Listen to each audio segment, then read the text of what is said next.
දැන් අත්අඩංගුවට අරගෙන දවස් කිහිපයක් ගියාට පස්සේ සුරේෂ් සලේ කියනවා දැන් එයාට බෙල්ලි වැල දාගන්න හිතෙනවා.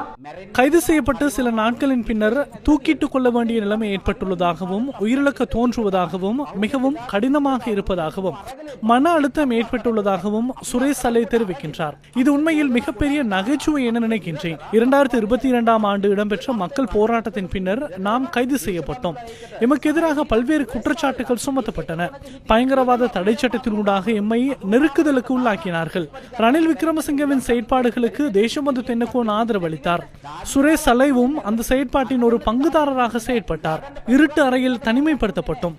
மூச்சு எடுக்க முடியாத அளவுக்கு, காற்றையேனும் சுவாசிக்க முடியாத அளவுக்கும் சித்திரவதைக்கு உட்படுத்தப்பட்டோம். குறைந்தபட்சம் உண்பதற்கும் குடிப்பதற்கும் கூட அன்று ஒரு சூழல் எமக்கு இருக்கவில்லை.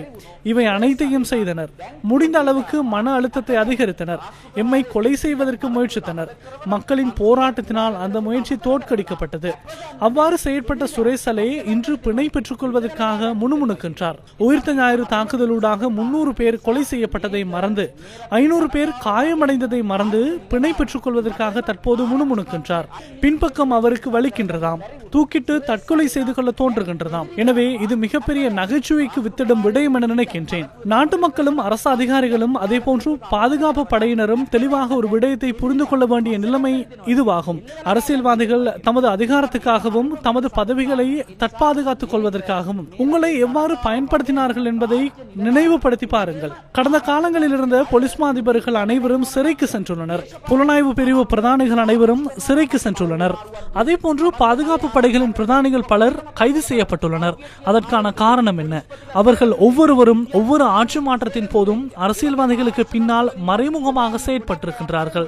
எனவே மஹிந்த ராஜபக்சவின் முகாமை ஆட்சிக்கு கொண்டு வருவதற்கும் கோட்டாபய ராஜபக்சவை ஆட்சிக்கு கொண்டு வருவதற்கும் சுரேஷ் சலே நிச்சயமாக அரசியல் விளையாட்டில் ஈடுபட்டிருக்கின்றார். அந்த விளையாட்டை நிறைவேற்றுவதற்காக 300 பேர் கொலை செய்யப்பட்டிருக்கின்றார்கள்.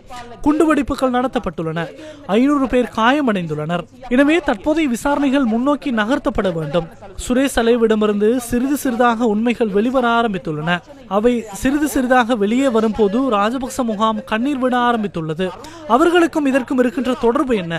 சலேவுக்கு அடி விழும் போது ஏன் ராஜபக்சக்கள் கண்ணீர் வடிக்கின்றனர்? சலேயிடமிருந்து தகவல்கள் வெளிவரும் போது ஏன் நாமல் ராஜபக்சவினர் கதறுகின்றனர்? எனவே அவர்களுக்கும் தாக்குதலுக்குமான தொடர்பு வெளிப்பட்டு கொண்டிருப்பது மிகவும் வெளிப்படையாக தெரிகின்றது. சலேயின் அரசியல் விளையாட்டில் ஆட்சி மாற்றத்தோடு தொடர்புடைய விளையாட்டுகள் வெளிவரும் போது தற்போது ராஜபக்ச முகாம் பதற்றம் அடைந்துள்ளது.